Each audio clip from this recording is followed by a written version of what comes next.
નમસ્કાર, ન્યૂઝ બુલેટિનમાં આપનું સ્વાગત છે। હું છું પંકજ। મહત્વપૂર્ણ સમાચારથી શરૂઆત કરીએ તો દિલ્હીમાં વડાપ્રધાન નરેન્દ્ર મોદીની અધ્યક્ષતામાં સીસીએસની જે બેઠક છે એ મળવા જઈ રહી છે, જેમાં આર્મી ચીફ, નેવી ચીફ અને વાયુસેનાના પ્રમુખ સાથે આ બેઠક આયોજિત કરાયેલી છે। પીએમ ઉપરાંત 4 મંત્રી પણ હાજર રહેશે આ બેઠકમાં। આઈબી અને રોના વડા પણ આ બેઠકમાં હાજરી આપશે। રક્ષામંત્રી, વિદેશ મંત્રી અને ગૃહમંત્રી બેઠકમાં સામેલ થશે। જમ્મુ કાશ્મીરના પુલવામા જિલ્લામાં થયેલા આતંકવાદી હુમલા બાદ આજે પીએમ મોદીની અધ્યક્ષતામાં એક મહત્વપૂર્ણ બેઠક મળવા જઈ રહી છે। સીસીએસની આ બેઠક છે, જેમાં આર્મી ચીફ, નેવી ચીફ અને વાયુસેનાના પ્રમુખ સાથે આ બેઠક છે।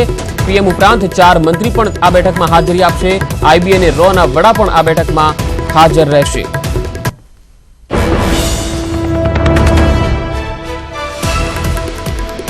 આતંકી હુમલાને કઈ રીતે ખાળી શકાય અને જમ્મુ કાશ્મીરના પુલવામામાં જે આતંકી હુમલો થયો છે ત્યારે તેનો કઈ રીતે જવાબ આપી શકાય તેને લઈને આ બેઠકમાં ચર્ચા થઈ શકે છે। રણનીતિ પણ ઘડાઈ શકે છે।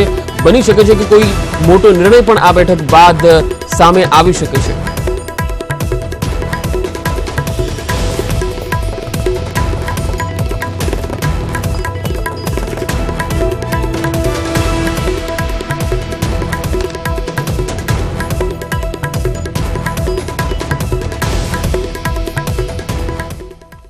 અને હવે વાત રડતી આંખોમાં આક્રોશની।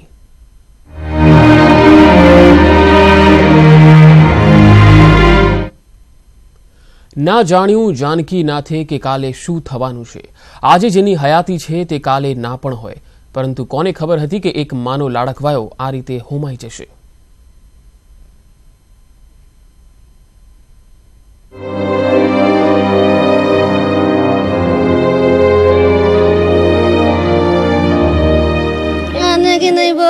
बोल रहे थे हम जल्दी आए जो मकान बनवे लोन निकाल के हाँ बोल रहे थे मकान बनवा ले तो बच्चा पीएससी के पीछे केंद्रीय विद्यालय के सामने प्लाट है मेरा। मेरे केंद्रीय विद्यालय में दोनों बच्चा जो छोटे वालों पीछे स्कूल में रहो। માંગ ઉજળી, સિંદૂર ભૂસાયો, 7 જન્મના વાયદા રહી ગયા અધૂરા।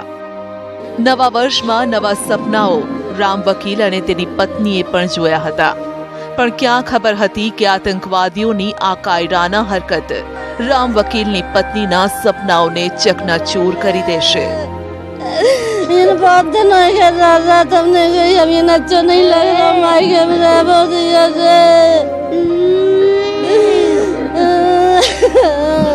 નવા ઘરની 4 દિવાલોમાં આ માસૂમે પણ ઉછરવાનું હતું, પિતાની છત્રછાયામાં મોટા થવાનું હતું।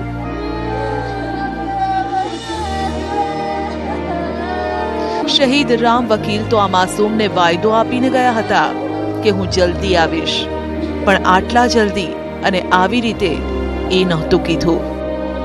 हमारे दामाद थे सर। इनके कितने बच्चे हैं? 3 बच्चे हैं। कब शादी हुई? 2003 में। ये क्या अभी छुट्टी पर आए थे? हाँ, पहले 1 महीने छुट्टी आए थे, फिर अभी 5 दिन की फिर छुट्टी आए थे। जो यहाँ रास्ता ब्लॉक था वहाँ का, तो ये छुट्टी काट के ही गए थे। રામ વકીલના પરિવાર સાથે આવા 40 પરિવારોએ તેમના લાડકવાયા ગુમાવ્યા છે, જે હસતી આંખોએ તેમને વિદાય આપી હતી, જે આંખો તેમની રાહ જોતી હતી તે આંખોમાંથી આજે આંસુ સુકાવાનું નામ નથી લઈ રહ્યા। Bureau report, news 18 Gujarati. Jammu કાશ્મીરમાં થયેલા આતંકી હુમલામાં અનેક જવાનો હોમાયા છે, જેમાં ઉત્તર પ્રદેશના વારાણસીના મિલકોપુર ગામનો એક જવાન પણ શહીદ થયો। આ શહીદ રમેશ યાદવ પોતાની પાછળ માતા પિતા, ભાઈ અને બહેનને રડતા મૂકી ગયો છે। તેના પરિવાર પર જાણે આભ તૂટી પડ્યું છે। 4 દિવસ પહેલા જ રજાઓ પૂરી કરીને પરત ફરજ પર ગયેલો આ જવાન ક્યારેય પાછો ન ફરાય તેવી દુનિયામાં જતો રહ્યો છે, ત્યારે પરિવાર આઘાતમાં સરી પડ્યો છે।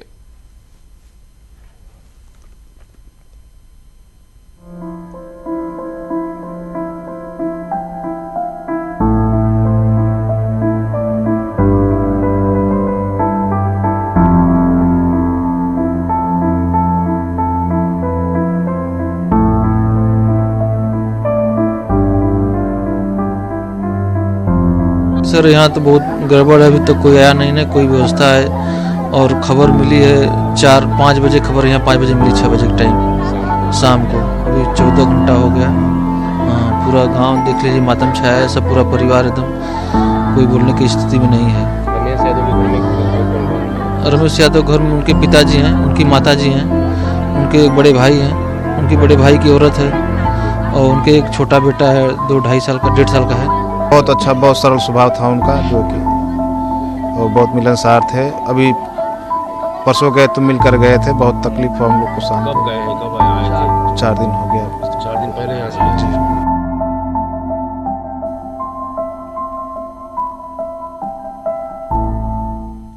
જમ્મુ કાશ્મીરના પુલવામા જિલ્લામાં શહીદી વહોરનાર જવાનોમાં રાજસ્થાનના હડોતીનો હેમરાજ મીણા પણ હતો।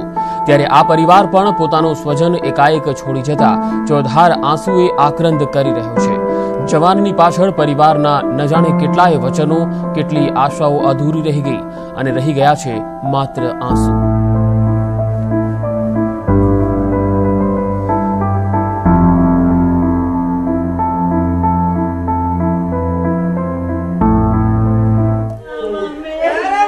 आतंकियों की कायराना हरकत के बाद जो जवान शहीद हुए हैं उसमें हड़ौती का लाल भी शहीद हुआ है, हेमराज मीणा, जो सांगोद के रहने वाले थे। और यहीं इसी कॉलोनी में ये घर उनका है, जहाँ से कुछ देर पहले ही उनके परिवारजन जो है अपने पैतृक गांव विनोद कला, सभी चारों बच्चे और उनकी पत्नी को लेकर गए हैं। वो 3 भाई उनके जो हैं वो भी जो है उनके साथ में रवाना हुए हैं। रात भर से यहाँ पर मातम का माहौल है। जब से खबर आई है कि हेमराज शहीद हो गए तब से मातम का माहौल है, लोगों में गुस्सा है। इस कायराना हरकत को जवाब देने के लिए अब सरकार से मांग की जा रही है कि आतंकियों की इन हरकतों का जवाब, करारा जवाब दिया जाए। मेरे साथ हेमराज के जो मित्र हैं बचपन के वो मौजूद हैं, नरोत्तम जी। नरोत्तम जी, जिस तरह से खबर आई है उसके बाद से आपके जो मित्र हैं उन्होंने, उनकी शहादत हो गई है, वो शहीद हो गए हैं, लेकिन हड़ौती का नाम उन्होंने रोशन कर दिया, सीना चौड़ा कर दिया।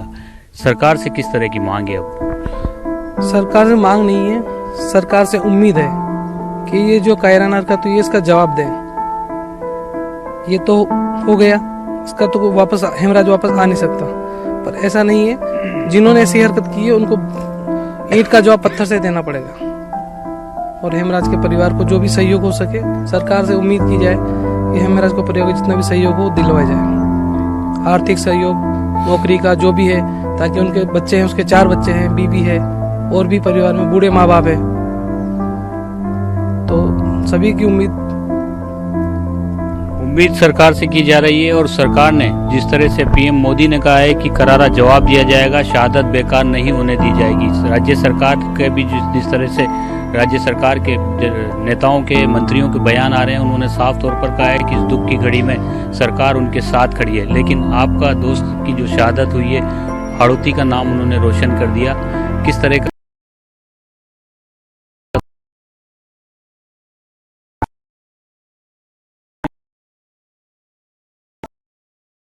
बचपन से उन लोगों की उनमें उम्मीद थी कि मैं एक देश के लिए जवान बनूं और देश की सुरक्षा करूं, और देश की सुरक्षा करते करते अगर मैं शहीद हो जाऊं तो उसके लिए मेरे को गर्व की बात होगी। ये उनका बचपन का ही ख्वाब था और उन्होंने इसमें सफलता भी मिली उनको शायद। पर बड़ी दुख की बात यह है कि वो हमारे बीच आज नहीं रहे।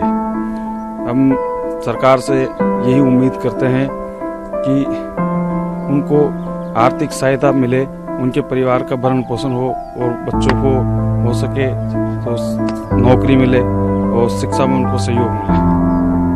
तो हेमराज का जो जज्बा था, जो सपना था, वो उन्होंने पूरा कर दिखाया। देश सेवा में वो जाना चाहते थे और जिस जज्बे के साथ जो शहादत हुई है, उस शहादत को सभी सलाम कर रहे हैं। न्यूज़ 18 राजस्थान भी जो है हेमराज के जज्बे को सलाम करता है, उनकी शहादत को सलाम करता है। और अब उम्मीद यही की जा रही है, उम्मीद यही की जानी चाहिए कि इस आतंकियों की इस कायराना हरकत का करारा जवाब दिया जाए। देश भर से मांग की जा रही है। अब देखना होगा कि हमारी सरकार जो है किस तरह से इस आतंकी हमले के जवाब में जो है पाकिस्तान की जो नापाक हरकतें जो लगातार चल रही है और जो आतंकवादियों को पनाह देने का काम पाकिस्तान कर रहा है, उसका करारा जवाब कब और कैसे देती है। कैमरा पर्सन मुकेश शाकेवाल के साथ शाकिर अली, न्यूज़ 18 सांगोद।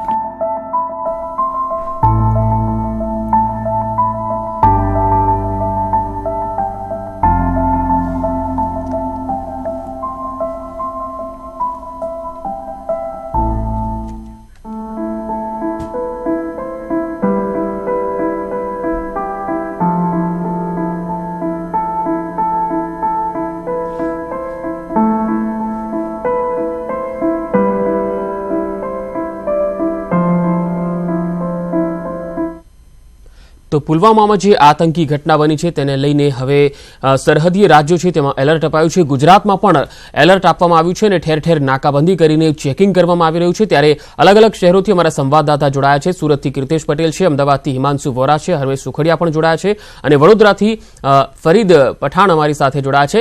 સૌથી પહેલા હિમાંશુ, આપને પૂછવા માંગીશ કે ગુજરાતમાં જે એલર્ટ અપાયું છે કયા પ્રકારનું આ એલર્ટ છે અને કયા પ્રકારે અત્યારે તપાસ અને સર્ચ થઈ રહ્યું છે? પંકજ, આપણે જણાવી દઉં, ભારતભરમાં કોઈ પણ જગ્યાએ આતંકવાદી હુમલો થાય તો સમગ્ર દેશને એલર્ટ આપવામાં આવતું હોય છે. ત્યારે અમદાવાદમાં પણ એલર્ટ છે, રાજ્યભરમાં એલર્ટ આપવામાં આવ્યું છે. ત્યારે અમદાવાદમાં તમે દેખી રહ્યા છો સ્પષ્ટ રૂપે કે પોલીસના અધિકારીઓ પોલીસના અધિકારીઓ દ્વારા અત્યારે હાલ અમદાવાદમાં પ્રવેશતા જે રોડ રસ્તાઓ ખરા તે ચેકિંગ હાથ ધરવામાં આવ્યું છે. તમામ જે શંકાસ્પદ વાહનો ખરા તમામ શંકાસ્પદ વાહનોને અત્યારે હાલ ચેકિંગ કરવામાં આવી રહ્યું છે. અત્યારે હાલ ન્યૂઝ 18ની ટીમ પહોંચી છે શાસ્ત્રી બ્રિજ ચેકપોસ્ટ ઉપર. શાસ્ત્રી બ્રિજ ચેકપોસ્ટ ખાતે પસાર થનારા તમામ જે વાહનો ખરા તેને લઈ અત્યારે વાહનમાં મૂકેલો સામાન ખરો તે ચેક કરવામાં આવી રહ્યો છે, પેપર્સ ચેક કરવામાં આવી રહ્યો છે, વિગતો પૂછવામાં આવી રહી છે.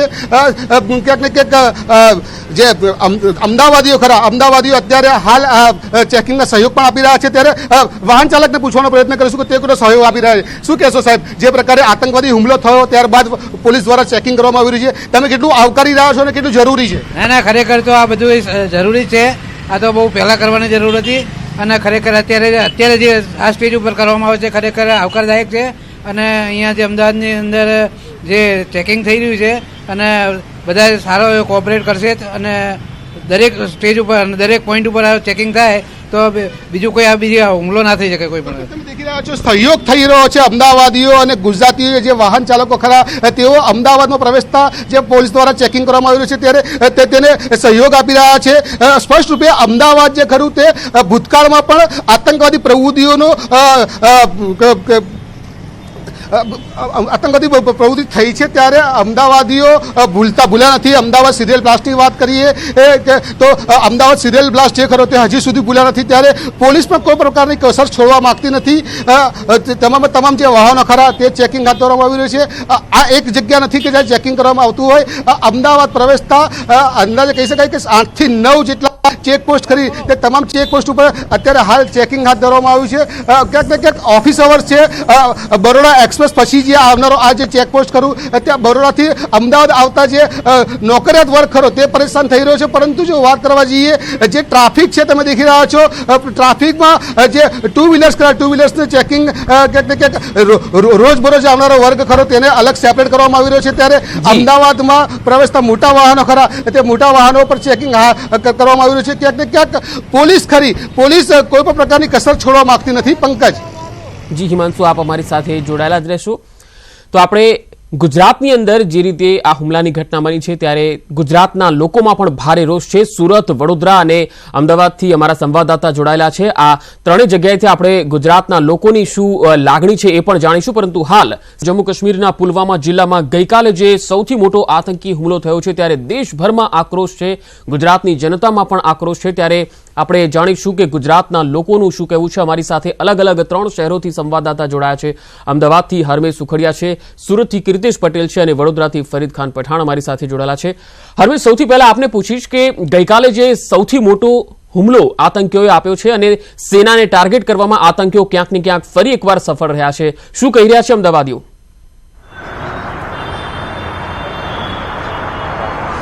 ચોક્કસથી વાત કરવામાં આવે તો જમ્મુ કાશ્મીરમાં ગઈકાલે જે હુમલો થયો હતો તે મામલાને લઈને લોકોના જે મત છે તે મત જાણવાનો પ્રયત્ન કરીશું. હું આપણે પૂછવા માંગીશ કે જમ્મુ કાશ્મીરમાં ગઈકાલે આતંકીઓ દ્વારા જે હુમલો કરવામાં આવ્યો, આપણી સેનાના કેટલાક જવાનો પણ શહીદ થયા. આપનું શું માનવું છે, સરકારે કયા પ્રકારે પગલાં લઈ અને આ જે મામલો છે તેનું નિરાકરણ લાવવું જોઈએ? અત્યારે લગીને મારી પાસે જે અત્યારે લેટેસ્ટ ડેટા આવ્યો એના પ્રમાણે 42 જવાન શહીદ થઈ ચૂક્યા છે આપણા. અને આ જે ન્યૂઝ છે એ આપણી પાસે એવરી 1-2 મહિનામાં એટલી ન્યૂઝ આવતી થઈ ગઈ છે વધારે કે આજે આપણા આટલા જવાન અહીંયા શહીદ થઈ ગયા, આટલા અહીંયા શહીદ થઈ ગયા. અને મને ખાતરી છે કે હજુ એટલા જવાન આપણા શહીદ થઈ રહ્યા છે જે આપણા લગીને ન્યૂઝ પહોંચી પણ નથી રહી. સરકારને આના માટે એટલી જ વિનંતી છે કે આનો આપણે બને એટલું જલ્દી વળતર હુમલો કરવો જ જોઈએ. એમની રીતે જ એમને મારવા જોઈએ ને એક બેઝ કેમ્પ એમનું શોધીને એકને કાઢીને ત્યાં જઈને મારવા જોઈએ. અને જેવી રીતે ઉડી બન્યું એવી રીતે પલમાવા કરીને પણ એક મૂવી આપણને જોઈએ જ છે હવે જલ્દી દેખવા માટે, અને એમની રીતે જ મારવા જોઈએ ઘરમાં ઘૂસીને. જે રીતે આ એટેક થયો છે, આપણી સેનાના કેટલાક જવાનો છે તે શહીદ થયા છે. આપનું શું માનવું છે, જે નેતાઓ છે, જે મંત્રીઓ છે, તે લોકો માત્ર ટ્વીટ કરીને પોતાનો જવાબ આપી રહ્યા છે, કયા પ્રકારે કાર્યવાહી હવે સરકારે કરવી જોઈએ? સરકારે એકચ્યુઅલી મારા મત મુજબ ઇન્ટરનેશનલ દેશ જોડે કનેક્શન કરી અને એની લોકોની સેનાઓ અને આપણી સેનાઓ બંને સેનાઓ ભેગી જોઈન્ટ ઓપરેશન કરીને એ લોકોના બેઝ કેમ્પમાં ઘૂસી અને એ લોકોને મારવા જોઈએ, જેનાથી એ લોકોને ખબર પડે ને આ વસ્તુ જડથી નીકાળવા જેવી વસ્તુ છે. બિકોઝ આ એવરી ટાઈમ આ બધી વસ્તુઓ થઈ રહી છે જેનાથી આપણા જવાનો શહીદ થઈ રહ્યા છે, અને આ બહુ ખરાબ વસ્તુ છે. બિકોઝ એ લોકો આપણી સેવા માટે એ લોકો એમની પોતાની જાન ગવાઈ રહ્યા છે, તો આ વસ્તુ સ્ટ્રિક્ટ પગલાં લઈને કરવા જોઈએ. ચોક્કસ જે લોકો છે લોકોને એક પ્રકારનું દુઃખ છે અને તે લોકો કહી રહ્યા છે કે અવારનવાર આ પ્રકારની ઘટના બનતી હોય છે, ત્યારે હવે સરકારે માત્ર ને માત્ર એક જ પગલું લેવું જોઈએ, જે આતંકીઓ છે તે લોકોના બેઝ કેમ્પમાં જઈને હુમલો કરવો જોઈએ અને તાત્કાલિકપણે આ તમામ જે આતંકવાદીઓ છે તે લોકોની ઉપર હુમલો કરી અને તે લોકોને ખતમ કરી દેવા જોઈએ. હું આપને પૂછવા માંગીશ કે કયા પ્રકારે સરકારે કાર્યવાહી કરવી જોઈએ? આ જે ઘટના બની છે તે અવારનવાર બનતી હોય છે, આપનું શું માનવું છે? હવે તો બીજો સર્જિકલ સ્ટ્રાઇકની જરૂરત છે, જેવી રીતે આપણે કરેલું સર્જિકલ સ્ટ્રાઇક 2 જોઈએ, અને જેટલી ઘાટીઓ છે આતંકવાદીઓને એ બધાને ઉડાડીને સફાઈ કરી દેવું જોઈએ. કારણ કે આ 42 માણસનું જીવનની વાત હતી, 125 કરોડનો ભારતીય જનતાનો આક્રોશ છે, એટલે હવે એને આપણે ચૂપ થઈને બેસે. આપણે બધે સીમારેખાઓ આ લોકો હદ પાર કરી ગયા છે. So we should take action. We condemn strongly the barbaric act of Pakistan terrorism sponsored. Pakistan should be isolated throughout internationally by the help of government and international governments, and it should be taken a strong leader we need to fight Pakistan from all corners. આપનું શું માનવું છે? માત્ર tweet થઈ રહ્યા છે મંત્રીઓ તરફથી અને એક વાત કરવામાં આવે તો ત્યાં જઈને લોકોની મુલાકાત લેવામાં આવશે તેવી વાતો કરવામાં આવી રહી છે. કયા પ્રકારે હવે નક્કર કાર્યવાહી કરવી જોઈએ? હવે આ પ્રમાણે નક્કર કાર્યવાહી કરવી જોઈએ કે જેમ દિવસે રાત્રે સર્જિકલ સ્ટ્રાઇક દીધી એ જ સર્જિકલ સ્ટ્રાઇક દિવસે કરી અને આતંકવાદીનો એક કેમ્પ એક આતંકવાદીને ખાત્મો બોલાવી દેવો જોઈએ. અને મને આપણા માનનીય વડાપ્રધાન નરેન્દ્ર મોદી પર પૂરો વિશ્વાસ છે કે એ આ કામ કરશે જ, આજે નહીં તો કાલે, અને કરશે જ, અને કરવો જ જોઈએ. એમનો આતંકવાદીનો ખાત્મો બોલાવવો જ જોઈએ. આતંકવાદીઓનો ખાત્મો બોલાવવો જોઈએ તેવું લોકો કહી રહ્યા છે. માત્ર અમદાવાદમાં નહીં પરંતુ આ પ્રકારના રિએક્શન અનેક જગ્યાઓથી આવી રહ્યા છે. પરંતુ કયા પ્રકારે આ શક્ય છે? કારણ કે જ્યારે આવી ઘટનાઓ બને છે, જ્યારે આપણા જે જવાનો છે તે શહીદ થતા હોય છે, ત્યારે આ પ્રકારની વાતો કરતા હોય છે લોકો, અને ખાસ તો મંત્રીઓ આ પ્રકારની વાતો કરતા હોય છે. આપનું શું માનવું છે, કયા પ્રકારે હવે કામગીરી કરવી જોઈએ? 2019નું જે લોકશાહીનું જે પર્વ જે આવી રહ્યું છે તેને કદાચ મને એવું લાગે છે કે છેલ્લા 20 વર્ષની અંદર જે ઘટના નથી બની તેટલી મોટી ઘટનાને આજે અંજામ આપવામાં આવ્યો છે ગઈકાલે, અને આ ઘટનાથી ખૂબ જ દુઃખી છીએ આપણે. અને સાથે સાથે હું એવું માનું છું કે સરકારે એક્શન મોડમાં આવી જવું જોઈએ. કોઈ મિટિંગો, કોઈ બેઠકોની જરૂર નથી. સીધું એક્શન મોડ. તમે લશ્કરને જો લશ્કર પૂરી રીતે સજ્જ છે, ખાલી સરકાર જો એને આદેશ આપી દે તો એ મારા હિસાબે એવું મને લાગી રહ્યું છે કે સરકાર પહોંચી વળવા માટે તૈયાર છે. પાકિસ્તાન હોય ચાહે કોઈ પણ ઇન્ટરનેશનલ પ્રેશર હોય તો ઇન્ટરનેશનલ પ્રેશરનો સામનો ના કરવો જોઈએ. જ્યારે મોદી સાહેબ અહીં સીએમ હતા ત્યારે મોદી સાહેબનું આ સ્પષ્ટ માનવું હતું કે રિએક્શન જ જોઈએ, કોઈ એક્શન અને સીધી જ વાત હોવી જોઈએ. તો હું આજે એવું માનું છું કે આજે સત્તા પર બેઠા છે અને લોકશાહીની અંદર 2014માં એમને જોઈએ તેટલી મોટી સત્તા મળેલી છે અને બહુમતીથી જે ચૂંટાઈને આવેલા છે. તો મને એવું લાગી રહ્યું છે કે ખરેખર એમને આજે એક્શન મોડમાં આવી જવું જોઈએ અને આજે ખરેખર નિર્ણય લઈ અને આજ રાત સુધીમાં દેશ માટે કોઈ સારા સમાચાર આવે તેવી મને આશા છે. આપનું શું માનવું છે? આ પ્રકારની જે ઘટના બની છે ત્યારબાદ જે નેતાઓ છે તે લોકોએ ટ્વીટ કર્યું, જેમાં વડાપ્રધાન હોય કે કોઈ પણ હોય ટ્વીટ કર્યું, અને હવે તે લોકો જે શ્રીનગરની જે જગ્યા છે ત્યાં આગળ તે લોકો મુલાકાત કરવાના છે. માત્ર મીટિંગ, મુલાકાત અને ટ્વીટ આ જ એક રસ્તો છે. આપનું શું માનવું છે? સૌ પ્રથમ તો શહીદોને શ્રદ્ધાંજલિ. આ દેશ ઉપર જે હુમલો થયો છે તેનો હું વખોડું છું. દેશની જનતા પણ વખોડે છે. આપે જેમ કીધું એમ ટ્વિટર કે મિટિંગો કર્યા કરતાં જડબાતોડ જવાબ આપવો જોઈએ, એટલું જ મારું મંતવ્ય છે. લોકો જે છે, અમદાવાદના લોકો છે, તે લોકોના દિલમાં ખૂબ જ દુઃખ જોવા મળી રહ્યું છે. આજે ઘટના બની છે તે ન બને તે માટે થઈને હવે ફરી જે ભારતના જે જવાનો છે તે લોકો થકી જે સરકાર છે તે સરકારે એક વખત યુદ્ધ કરવું જોઈએ અને તમામ જે આતંકવાદીઓના બેઝ કેમ્પ છે તે બેઝ કેમ્પ ઉડાવી દેવા જોઈએ તેવું લોકોનું માનવું છે. રમેશ, જોડાયેલા જ રહેશો આપ અમારી સાથે. સુરતથી કીર્તિશ પટેલ પણ અમારી સાથે જોડાયેલા છે. કીર્તિશ, સુરતવાસીઓનો શું મત છે અને આ પ્રકારના હુમલાઓને કઈ રીતે ખાળવું જોઈએ, શું કહી રહ્યા છે સુરતી લાલાઓ? ચોક્કસ દેશની સુરક્ષા કરતા 42 જેટલા જવાનો ગઈકાલે આતંકી હુમલામાં શહીદ થયા છે. તેને લઈને દેશભરમાં જ્યારે ગુસ્સો છે ત્યારે સુરતના યુવાનો બી પાછળ નથી. આપણી સાથે કેટલાક યુવાનો છે, આપણે સીધા જ એમની જોડે વાત કરવાનો પ્રયાસ કરીશું. શું કહેશો, ગઈકાલે જે રીતે સૈનિકો શહીદ થયા, કેટલો આક્રોશ? मेरा नाम नदीम सैयद है। ये जो हुआ ये बहुत गलत हुआ, ये नहीं होना चाहिए। अभी तक सरकार ने कोई निर्णय नहीं लिया है, इसलिए कि 42 जन शहीद हुए। अगर 14 जन शहीद हुए तो जब सर्जिकल स्ट्राइक किया था, अब सर्जिकल स्ट्राइक से कुछ ज्यादा करना चाहिए और 42 जनों का बदला लेना चाहिए। हमारे 42 जवान शहीद हुए तो उनके 4000 जवान शहीद होने चाहिए। બિલકુલ 42 ની સામે 4000. શું કહેશો, કયા પ્રકારનો ગુસ્સો? સાહેબ, અત્યારે અમને વિકાસ નહીં જોઈએ. મોદી સરકાર અત્યારે અમને વિકાસ જોઈએ જ નહીં, અમને જોઈએ શહાદત. જે શહાદત થયેલી છે ને અમને જવાબ જોઈએ, બરાબર છે. અમારે 42 લોકો મારેલા છે ને, આ લોકોને 40,000 મારવા જોઈએ. સિમ્પલી વાત છે. આનાથી નહીં થતું હોય સરકારથી અમને આપી દો. અમારા યુવાનમાં આટલી તાકાત તો છે કે પાકિસ્તાનને ઉડાવી શકે છે. શું ઓકાત શું છે પાકિસ્તાનની અમારા અમે? કઈ ઓકાત નથી અમારા અમે. અમારું જેટલું ગુજરાત છે ને એટલું તો ઓનલી પાકિસ્તાન છે. અમારા ભારત માટે તાકાત નથી કે પાકિસ્તાનને ઉડાવી શકે. કેમ મોદી સરકાર વિકાસ માટે પહેલી છે? અમને સરકાર નહીં જોઈએ, અમને જોઈએ વિકાસ નહીં જોઈએ. અમને જોઈએ તો ઓનલી શહાદતની જે આ છે માન જોઈએ, આ માન જોઈએ. કોમનવેલ્થ ગેમ પણ નહીં જોઈએ. અમને કઈ જરૂરત નથી કોમનવેલ્થ ગેમની. અમને જોઈએ જે શહાદત થયેલી છે આ લોકોના सम्मान. ચોક્કસ શું કહેશો આપ? परसों जो बात हुआ था, इंडियन सोल्जर्स के ऊपर अटैक हुआ था, तो उससे होना चाहिए कि अभी 14 जनों को मारा था तो सर्जिकल स्ट्राइक हुआ था. अभी ज़्यादा 44 जनों को मारा तो सर्जिकल स्ट्राइक से कुछ ज़्यादा होना चाहिए. अभी तक गवर्नमेंट ने कोई निर्णय नहीं लिया है. इससे शर्मिंदा हूँ मैं गवर्नमेंट से. બિલકુલ યુવાનો સરકાર છે, શું કહેશો એક યુવતી તરીકે? મારું નામ ધરતી ઉપાધ્યાય છે. હું બારડોલીથી આવું છું. હું એટલું જ કહેવા માંગીશ કે સરકારે હવે જરાક હજુ વધારે સૈનિકોના હિત માટે કંઈ કરવું જોઈએ. વધારે હવે જે આ 44 શહીદ થયા છે તે બીજી વાર આવું નહીં થવું જોઈએ. એમ એ લોકોના હિત માટે કંઈ વધારે કરવું જોઈએ. ચોક્કસ યુવા તરીકે શું કહેશો જે રીતની ગઈકાલની ઘટના છે? હું પટેલ ધર્મિષ્ઠા છું, બારડોલીથી છું, કે હવે સરકારે જરીક થોડુંક જાગૃત થવું જોઈએ. શું કહેશો? મારું નામ પરદેશી અમીષા છે. ને હું આ ટોપિક પર એમ કહેવા માંગુ છું કે ગવર્મેન્ટે છે ને થોડું સૈનિક માટે કરવું જોઈએ આગળ, કે એ લોકો આપણા 42 જવાનો એટલે શહીદ થયા છે તો એ લોકોને પણ હવે આપણા પાકિસ્તાનના પણ મારવા જોઈએ એ લોકોને, સૈનિકોને. એટલે ઓબ્જેક્શન આપણી જોડે એક યુવા છે, શું કહેશો જે રીતની ગઈકાલની ઘટના છે, કેટલો આક્રોશ? અરે આ સરકારે હવે જો જે 42 જવાનો શહીદ થયા છે એની સામે 4000 જવાનો મારવા જોઈએ, એમના આતંકવાદીઓ મારવા જોઈએ.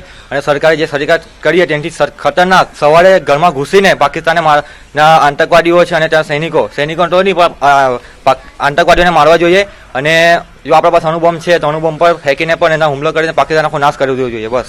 ચોક્કસ અન્ય એક યુવાન છે, શું કહેશો ગઈકાલની ઘટનાને લઈને? મારે તો એટલું જ કેવું છે કે જ્યારે આ સરકાર જ્યારે વિદેશની અંદર ફરીને ખર્ચ કરે છે વિચાર કરે. જી ફરીદ, આપ અમારી સાથે જોડાયેલા રહેશો. રાજકોટના લોકોનો શું મત છે એ જાણવા જઈશું સીધા જ હરીન સાથે. હરીન, રાજકોટના લોકો શું કહી રહ્યા છે અને તેમને કેટલો ભરોસો છે કે સરકાર કોઈ મોટું પગલું ભરશે અને આતંકીઓને નેસ્ત નાબૂદ કરશે આગામી સમયમાં?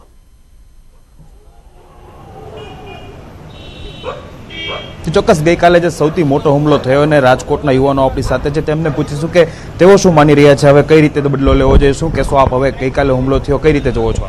હવે આપણે આની પહેલાંની વખતે જ્યારે હુમલો થયો હતો ત્યારે આપણે સર્જિકલ સ્ટ્રાઇક કરી હતી, ત્યારે પણ મોદી સાહેબે જવાબ દીધો હતો. આજ વખતે મોદી સાહેબે જવાબ દેવો જ જોઈએ આમાં. બાકી દર વખતે આવી રીતના પાકિસ્તાનવાળા આવીને હુમલો કરી જાય તો એ નથી બરોબર. એમ તમે શું અપેક્ષા રાખો છો? શ્રી પ્રધાનમંત્રી મોદીજી છે એને સર્જિકલ સ્ટ્રાઇક સેકન્ડ વાર કરવું જોઈએ. એનો શું કહે આની પહેલાં જે હુમલો કર્યો હતો પાકિસ્તાનવાળાએ એનો આપણે સરખો જવાબ દઈ દીધો સર્જિકલ સ્ટ્રાઇક કરીને. હવે બીજી વાર સરખો બરાબર જવાબ દેવો જોઈએ. તમે શું માનો છો, કઈ રીતે આ હુમલાને જુઓ છો? આ હુમલો એક વળી દુઃખદ ઘટના છે. આ હુમલાનો આપણે ભારત સરકાર તેને જવાબ દેવો જોઈએ. અને જે જવાનો જે શહીદ થયા છે આમાં આપણે તેમના મા બાપ ભાઈ બહેનને સહન કરવાની શક્તિ આપે. તમે પણ એક યુવાન છો, પહેલી વાર સર્જિકલ સ્ટ્રાઇક કરી છે, આ બીજો મોટો સૌથી મોટો હુમલો છે, કઈ રીતે જોવો, શું કહેશો? આપણા માટે આ બહુ શરમજનક વાત છે અને આપણે સરકારને પણ અપીલ કરવી જોઈએ કે આ જવાનોને છૂટ આપી દે ને સામો જવાબ દે. સરકારને તો અપીલ કરવી જોઈએ પરંતુ વારંવાર આ પ્રમાણે ઘટના બને છે, શું કહેશો આપ? સાહેબ, અત્યારે તો ભારતમાં જે વંદે માતરમ અત્યારે એક ઘરને બે કટકારની જ નીતિ અપનાવવી જોઈએ. કારણ કે સરકારે જે કંઈ કર્યું છે આ બધું એને ખબર જ હોય છે કે આ રીતે થયું છે, આ રીતે. પણ હવે તો યુદ્ધ જ કલ્યાણ છે. 44 જેટલા જવાનો શહીદ થઈ ગયા, ક્યાંક ને ક્યાંક ખૂબ દુઃખદ ઘટના કહી શકાય, શું કહેશો આપ? 44 જવાન શહીદ થઈ ગયા એનું મને ખૂબ જ દુઃખ છે. અત્યારે સરકાર છૂટ આપે તો આપણા જવાનો એને સર્જિકલ સ્ટ્રાઇક કરીને એને સામો જવાબ આપી શકે છે. આપણા જવાન કમજોર નથી, એ સામો જવાબ આપી શકત, પણ સરકારની છૂટ નથી આવતી હજી સુધી. સૌથી મોટો હુમલો છે. હવે આપ કઈ પ્રકારની અપેક્ષા સરકાર પાસે રાખો?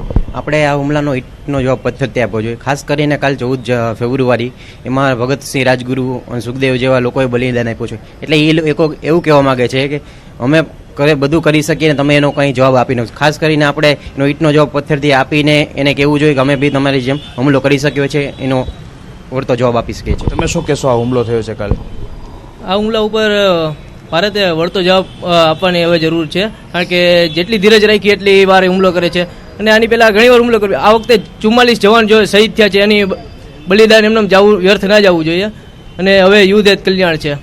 કયા પ્રકારના પગલાં લેવાની આશા રાખો છો? સૌ પ્રથમ તો ભારતના મારા ભાઈઓને દિલથી હું શ્રદ્ધાંજલિ આપું છું અને એના આત્માને શાંતિ આપે એની હું પ્રાર્થના કરું છું. અને હવે પાકિસ્તાને ભૂલવું ન જોઈએ, જૂનું ભારત નથી, આ નવું ભારત છે, એટલે હવે આ હુમલા માટે પાછા તૈયાર રહે. આ જે 42 માથા કપાણા છે આપણા, એની સામે આપણે 400 જવાનની આપણે એક્શન લેવું જોઈએ. સૌ પ્રથમવાર ભારતમાં ફિદાઈન હુમલો આ પ્રમાણે થયો છે. આ કઈ રીતે આખી ઘટનાને જોવો છો? બહુ દુઃખદ અને કાળો દિવસ તરીકે હું જોઉં છું. મને પોતાને આ ભારત દેશના નાગરિક તરીકે અત્યારે શરમ અને દુઃખની લાગણી અનુભવું છું. કેમ કે આ જે મહાસત્તા બનેલો ભારત છે અને આપણા જ દેશમાં આપણી જ બોર્ડર ઉપર આપણા જ જવાનો ઉપર આ કૃત્ય થાય તો એના મતલબથી એમ થાય છે કે ક્યાંક કોઈ ક્ષતિ છે, ક્યાંક કોઈ ઉણપ છે, તો જે આપણા જવાનો અત્યારે શહીદી વહોરી રહ્યા છે. હું સિસ્ટમની સામે પણ વિનંતી કરું છું કે જ્યારે પણ આવી ક્યારે વાત આવે છે, દેશના હિતની વાત આવે છે, ત્યારે આપણા જે નેતાઓ છે એ એવી વાત કરતા હોય છે કે હું 56ની સાથી ધરાવતા હોઈએ છીએ, અમે વળતો જવાબ આપી શકશું. તો ખરેખર આજના દેશની અમારી જનતાની માંગ છે કે હવે ખરેખર એ શક્તિ દેખાડવાનો સમય આવ્યો છે અને જે ગદ્દારો છે, જે આતંકવાદીઓ છે, એને જળમૂળમાંથી સાફ કરી નાખવાનો સમય આવ્યો છે. આપણી પાસે અત્યાધુનિક સાધનો પણ છે, એ આ સાધનોનો પૂરેપૂરો ઉપયોગ કરવાનો સમય આવી ગયો છે. કયા પ્રકારના પગલાં લેવા જોઈએ, શું કહેશો આપ? સરકાર જે છે તે નબળી પડે છે અને જે અવનવી વાર અણુશસ્ત્રો અને મિસાઇલો ખરીદે છે તો તે શેના માટે ખરીદે છે? ખાલી પુરવઠો રાખવા માટે જ. તેનો ઉપયોગ તો કરી શકતી નથી, કારણ કે હવે 44 જવાનો એકારે શહીદ થઈ ગયા છે. તો તેનો જવાબ અણુશસ્ત્રો અને મિસાઇલો જે ખરીદી છે ભાજપ સરકારે અવારનવાર, તો તેનો ઉપયોગ કરી અને પાકિસ્તાનોમાં આતંકવાદીઓનો નાશ કરવો જોઈએ. હવે કેવી રીતે જવાબ આપવો જોઈએ, શું કહેશો? જે આતંકવાદી હુમલા થઈ રહ્યા છે તેના માટે એનો હવે આપણે જવાબ આપવાની જરૂર છે. કઈ રીતે જોવો છો તમે? ગઈકાલે જે હુમલો થયો, 44 જવાન શહીદ થઈ ગયા, શું કહેશો? ખરેખર તો દેશ માટે ગંભીર ઘટના કહેવાય અને SRPના 44 જવાનો શહીદ થયા એને અમે શ્રદ્ધાંજલિ આપી છે. બીજા નંબરમાં કે કોઈ આવી ઘટના વારંવાર બની રહી છે તેની સામે કોઈ પગલાં લેવામાં આવતા નિવેદનબાજી કરવામાં આવે છે, બરાબર. આનો તાત્કાલિક 2 દિનની અંદર જવાબ આપવો જોઈએ, મારું એવું નિવેદન છે. ક્યાંક ને ક્યાંક જે ગઈકાલે ઘટના બની, રાજકોટ વાસીઓમાં પણ ભારે ક્રોધ જોવા મળી રહ્યો છે અને તાત્કાલિક સરકારે જવાબ આપવો જોઈએ તેવી તેમની માંગણી છે. જી હરીન, આભાર અમારી સાથે જોડાવા બદલ. ફરીદ અને કેતેશ, આપનો પણ આભાર અમારી સાથે જોડાવા બદલ. તો દેશમાં અત્યારે જે આક્રોશની ભાવના લોકોની અંદર છે, લોકોમાં એક જ સૂર છે કે સરકાર કોઈ મજબૂત એક્શન લે. અને પહેલા ઉરીમાં જે હુમલો થયો હતો ત્યાર પછી સરકારે જે સર્જિકલ સ્ટ્રાઇક કરી હતી, પરંતુ આ વખતે મોટી સર્જિકલ સ્ટ્રાઇકની જરૂર છે, કારણ કે આતંકવાદીઓને એ સંદેશ મળવો જોઈએ કે એક વખત હુમલો કરવાનું પરિણામ ભારત કઈ રીતે આપે છે અને એ જરૂરી પણ છે. અને આવા હુમલાઓ જો લગાતાર થતા રહેશે તો પછી અન્ય રાજ્યોમાં પણ આતંકી ઘૂસપેઠ વધી શકે છે. એટલે આજે પીએમ મોદીની અધ્યક્ષતામાં જે બેઠક મળી છે એ બેઠકમાં બહુ મોટા ડિસિઝન લેવાઈ શકે છે. બની શકે છે કે બીજી એક સર્જિકલ સ્ટ્રાઇકની રણનીતિ પણ ઘડાઈ શકે છે. જો કે આ પુલવામા જિલ્લામાં જે આતંકી હુમલો થયો છે તેનાથી દેશ આશ્વસ્ત છે, દેશ દુઃખમાં છે. દેશની અંદર તમામ લોકો અત્યારે આ શહીદોને શ્રદ્ધાંજલિ આપી રહ્યા છે, દુઃખની લાગણી વ્યક્ત કરી રહ્યા છે.